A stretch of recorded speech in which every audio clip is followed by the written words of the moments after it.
Ladies and gentlemen, this is Kennardo Greg James with Trailblazer Television. Man, do I have a great show for you all today. This is one of my favorite ones so far. He's a seven-time Grammy Award-winning artist.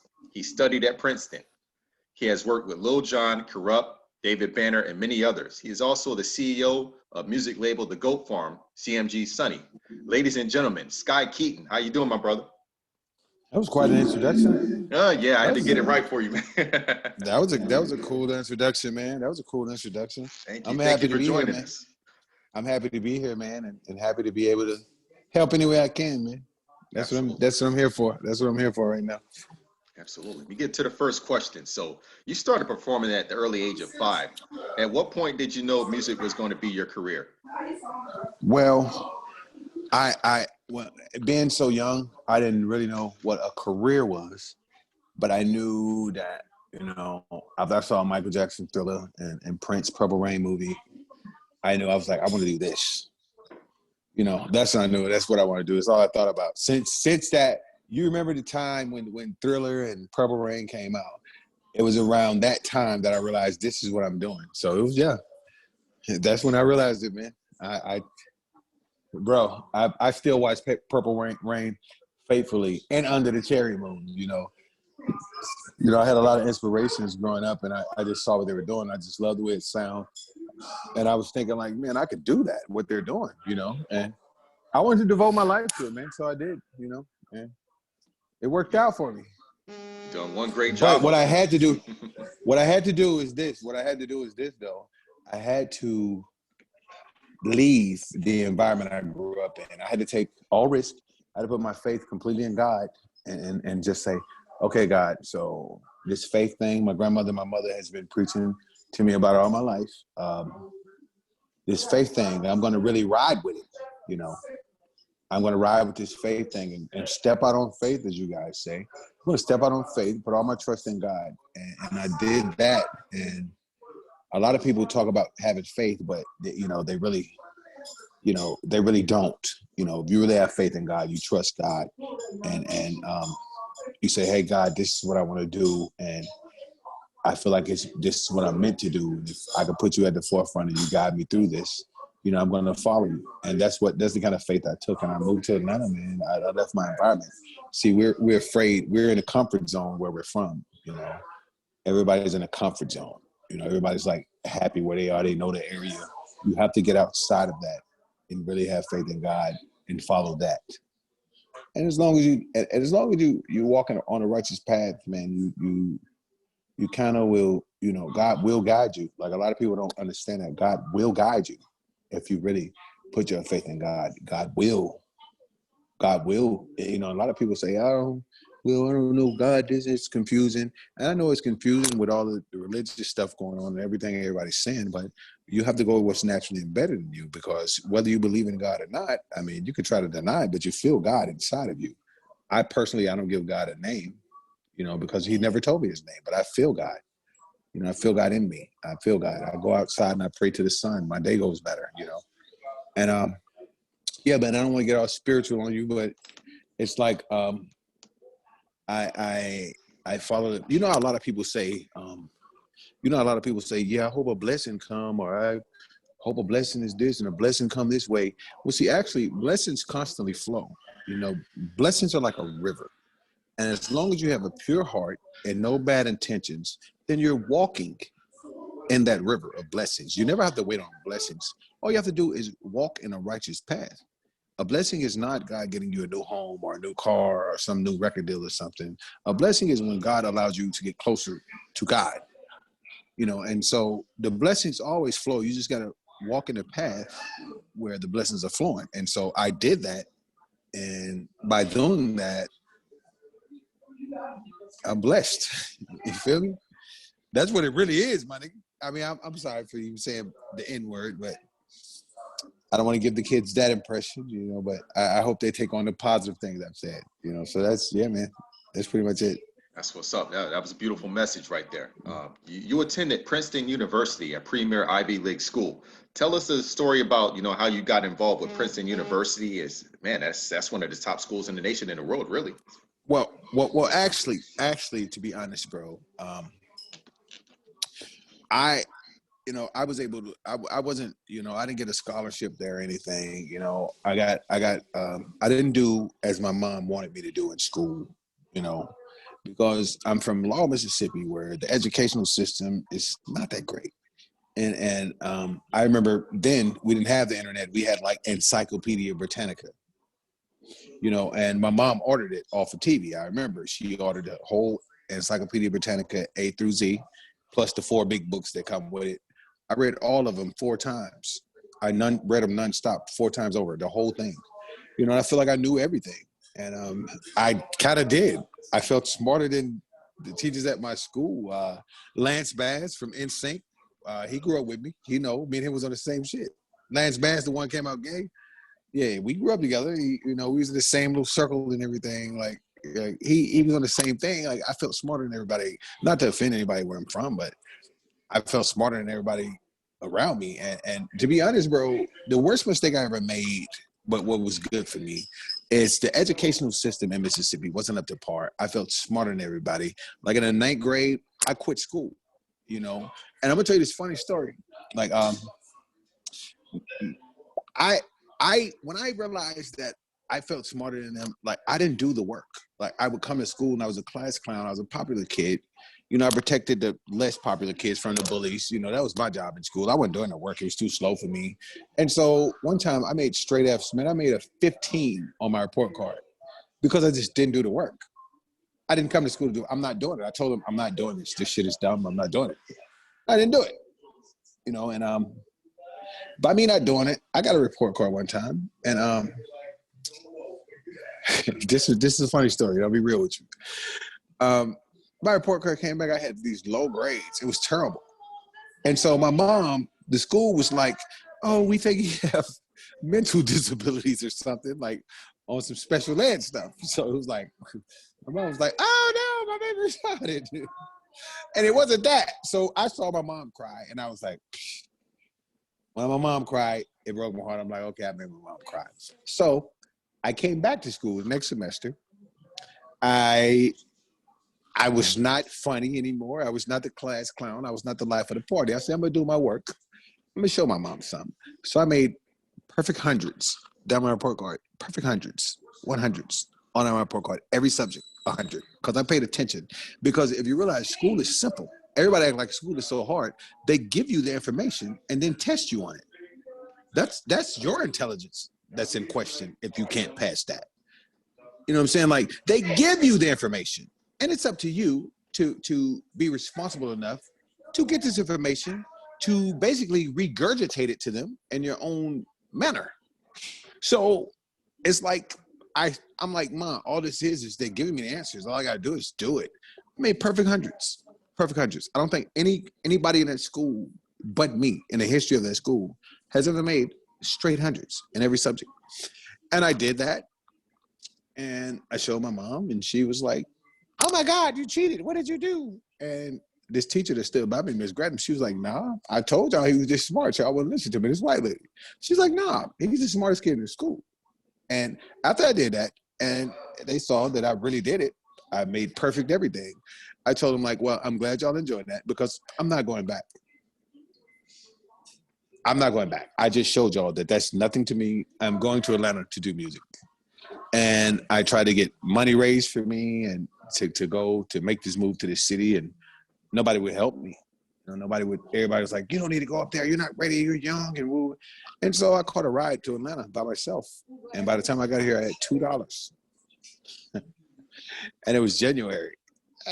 And it was like, oh, I kept my faith in God. I was never cold. I was never hungry. I didn't know anybody in this city. And because my faith was in God, God put me in some pretty good situations. I saw this flyer. I got in this contest. Left Eye was one of the judges. And she said, did you write that? After the show. And I'm like, yeah. She was like, oh, all right. She asked my information. I was like, I don't have any information. She's like, where do you live? I don't live anywhere. And that night, 15 minutes of doing Left Eye, she said, well, you know what? I got a new house. It's a lot of rooms in there. You can move in with me. And that's where my story began, man. It happened just like that. So with Princeton, when I got money, when I got money, when I got the money to do what I wanted to do, I bought my way in just to show, I bought my way into Princeton. I'm like, okay, I'm gonna come up here. I'm gonna pay for these fucking classes, and I'm gonna pay for it, and I'm gonna go in it. And when I got in it, I just wanted to prove to myself that, I mean, I'm from the hood, I'm from the projects, but I'm just as smart as all these other people in here. And so when I did that, I went in there and proved to myself and paid my own way in and graduated fourth in my class. And, it was simple. It's simple, bro.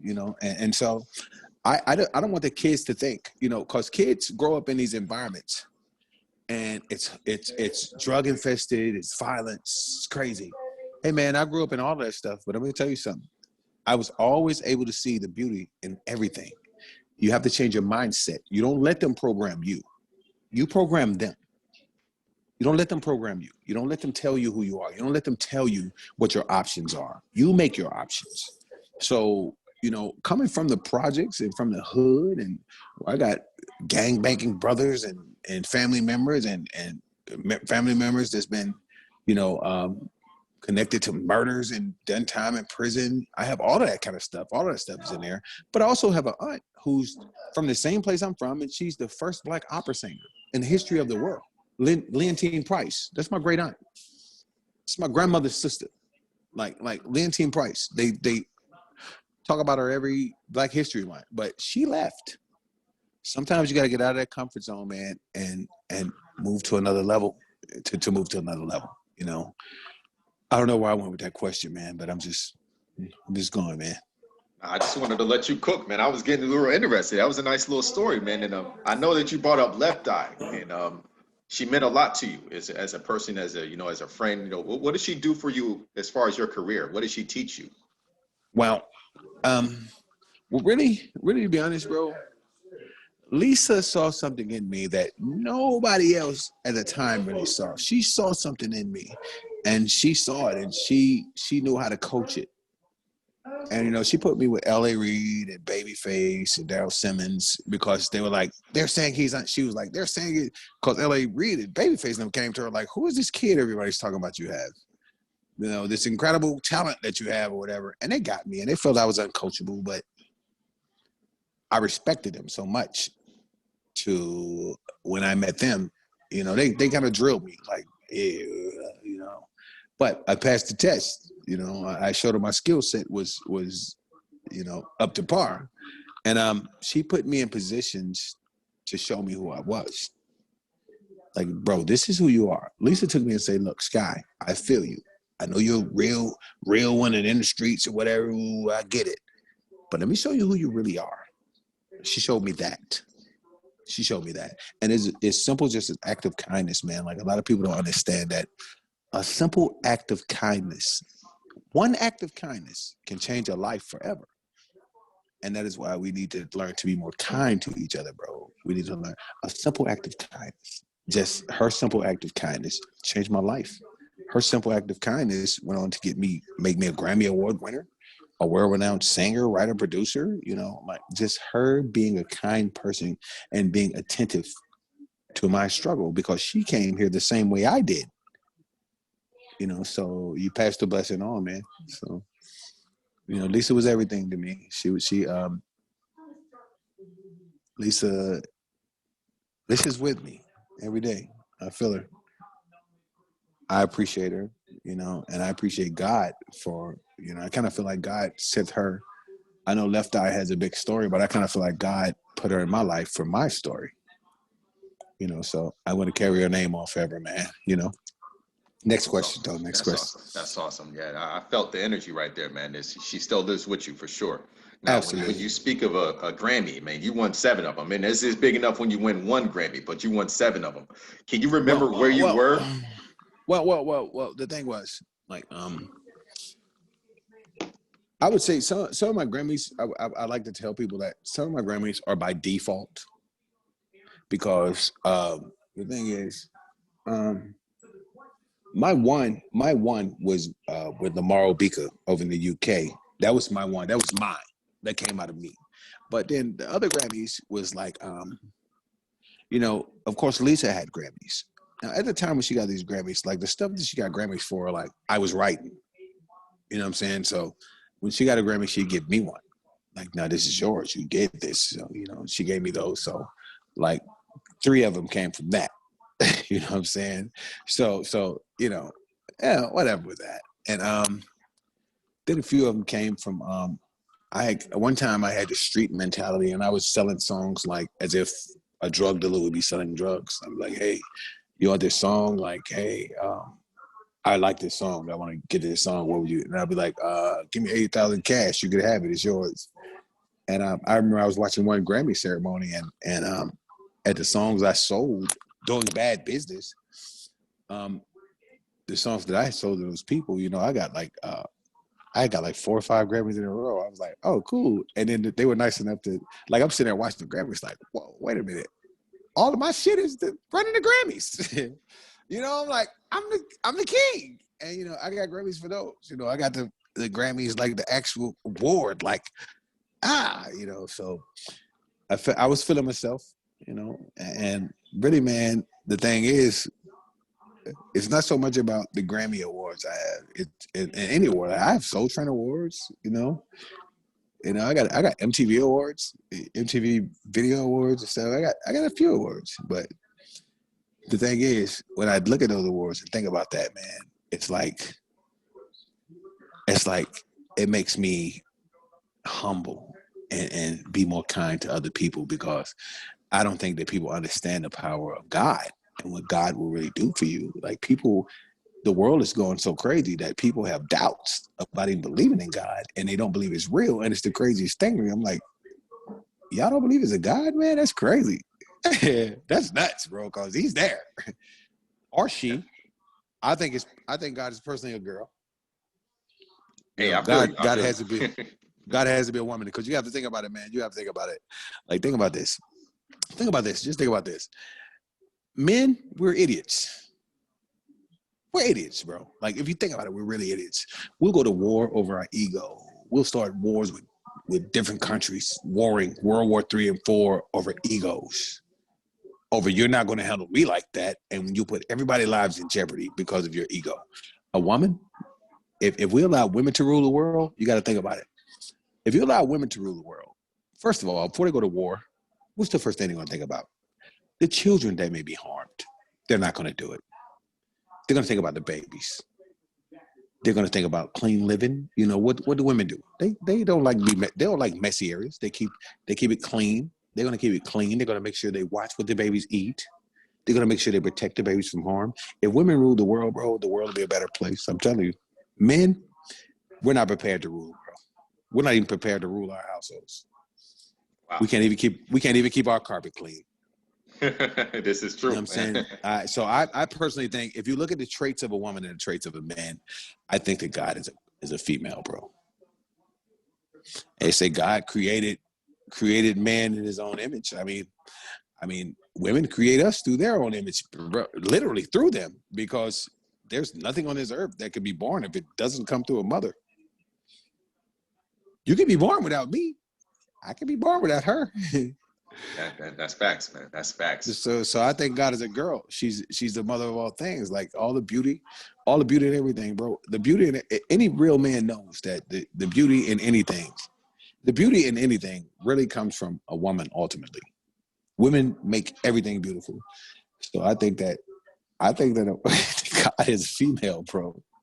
And if God is female, I'm probably going to hell. Hey, no, I'm sorry. If the kids watch this, I'm sorry, babies, but man, like, hey, if God is a girl, y'all better be. If that resonates to you, if God is a girl, you got some things to change, young fella. That's the truth. If God is a girl, a lot of us are in trouble. Mm-hmm.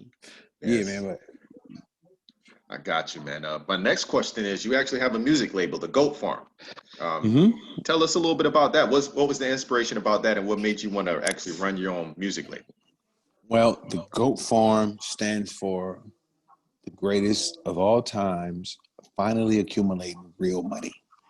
And I made this label, and the greatest of all times, it means just not somebody that thinks he's better than everybody. It's there's a lot of mischievous things, I'll say, going on in the industry, where talented people have to literally basically sacrifice themselves morally, if you will, to reach the heights that they want to reach. And then you have executives and things, they'll dangle your dreams in your face. Hey, look at this. This what you want? Well, this what you got to do.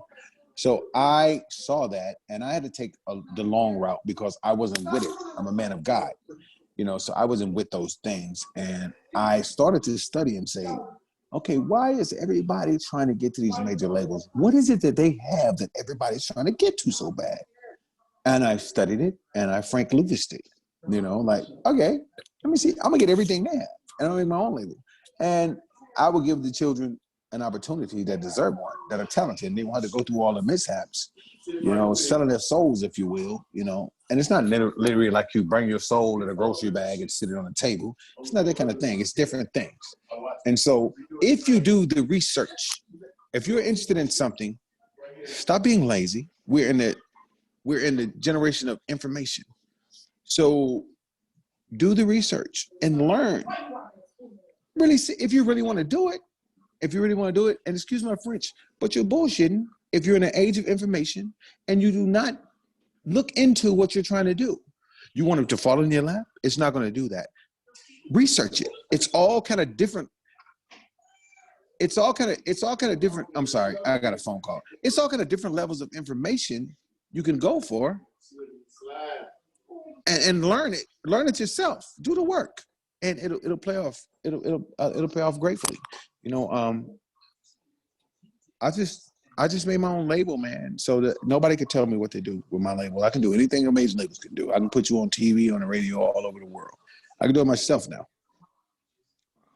So I can do it myself. So I started my own label. Yeah. So for the young ones out there, or even older, that want to get into the music industry, explain the do's and don'ts of the industry. Man, just like you said, man, there's certain things, it's just kind of tricky to get into. It's one of those industries very tricky to get into, man. So what's your advice for those that want to get in? Well, first of all, never compromise your integrity. Never compromise your integrity. Don't compromise your integrity. It's not that serious, And as I said, you want to get into the music industry? Hey, how about let's switch that up? Make the music industry get into you. Bring it to you. Make the music industry do what you say. Do the work. Learn the business that you're in. It's a way to do it. What's stopping you from learning about publishing and distribution and what's stopping you from learning that? Learn these things and learn it yourself and do it yourself. You can do it. It may take a little time. It took me time, but now I have my own, and you can have your own too. You youngsters don't realize that you have a better shot at everything than I do. You're young. You have nothing but life ahead of you. Stop being followers. Stop being followers. Stop worrying about what people think. Stop worrying about what people are telling you. You know right from wrong. Roll with that. Don't compromise your integrity is what I would tell anybody, and keep creating because you get better as you keep creating. Don't get discouraged. You have to know who you are as far as an artist. You have to know who you are as far as a businessman. And if you feel weak in some departments, hey, you're in the age of research. Research it. You're in the age of information. Research it and learn it. Master it. And nobody can tell you nothing. Your greatest weapon is right here. It's right there. But y'all are listening to some bullshit first. Get off it, man. You can learn yourself. Be an individual. They don't make caskets in bunk beds. You're born in this world alone, you're going to die alone. In between that, make sure that you do the things it takes to build a solid foundation for those that are coming behind you. You can't be ignorant. You can't be out here getting in unnecessary beats because somebody disrespected you. You got your shoe stepped on. That's not worth somebody's life. You don't have to prove that to be considered, the man. The man is the smart man. Like you could take it for example. You look at Tupac and Biggie and Suge Knight and Puffy. If you pay attention, the thinker, he's still here doing his thing. The thinker is still here. Jay-Z was in that. Nas was in that. Peep out how all that played out. People who's outspoken, who was crazy, peep that out.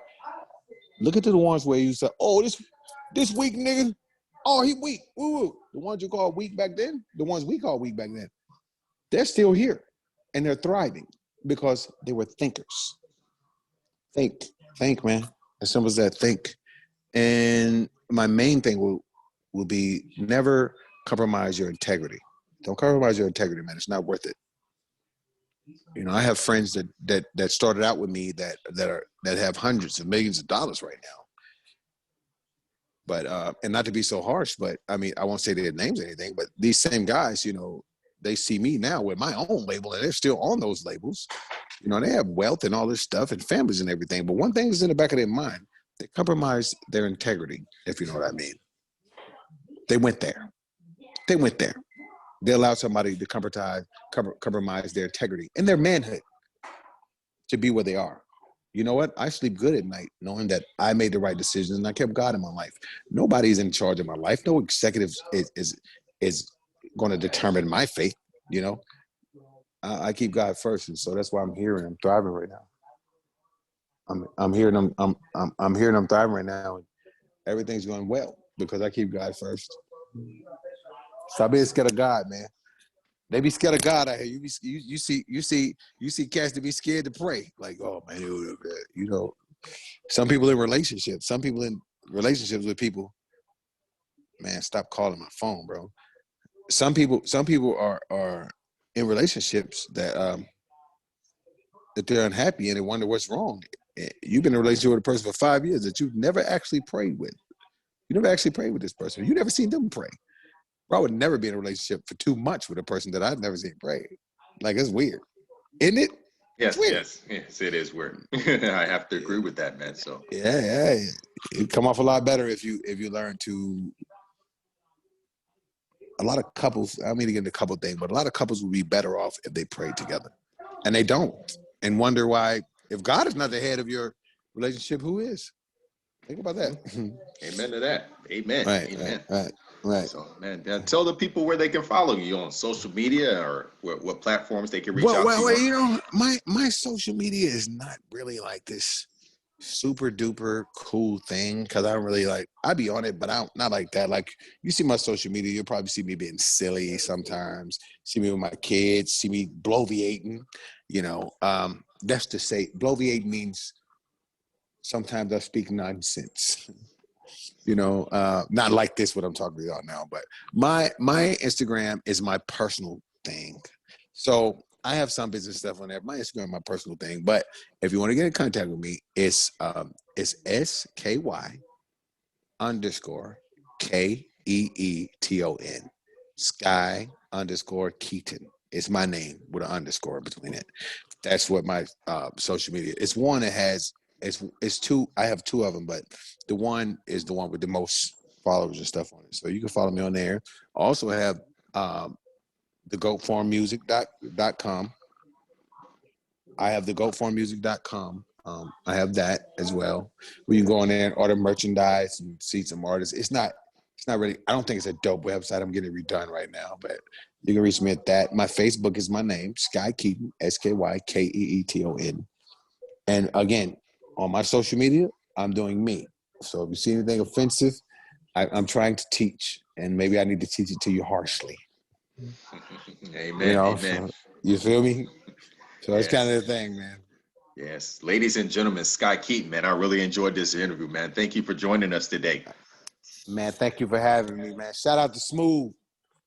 Lawrence, that's my boy. Smooth. He put this all together. He Lawrence. Did. That's his real name. I'm calling him Lawrence from now on. Uh-oh. Lawrence. I might get in trouble for that now. Ladies and Lawrence, gentlemen. I'm going to talk to him after this. I'm going to be like, Lawrence, I did the interview, Lawrence. It was cool. I liked it, Lawrence. Ladies and gentlemen. Well, I can't really talk. My name is Skylar. No, yeah. I did notice that, Skylar. My full name is Skylar Sinclair Keaton III. Sky Keeton, ladies and gentlemen, man, thank you for joining us, man. We got to talk again soon, man. You got a lot of knowledge inside of you. Absolutely, man. Anytime you're ready, man, just let me know. I'm with it. I'm down with you, man. All right, man. Yeah. Trailblazer Television. See you next time. Trailblazer. Salute. All right, bro. Yeah, man. That was real good right there, man. That was one of the most interesting tried. interviews. Oh yeah, you liked it?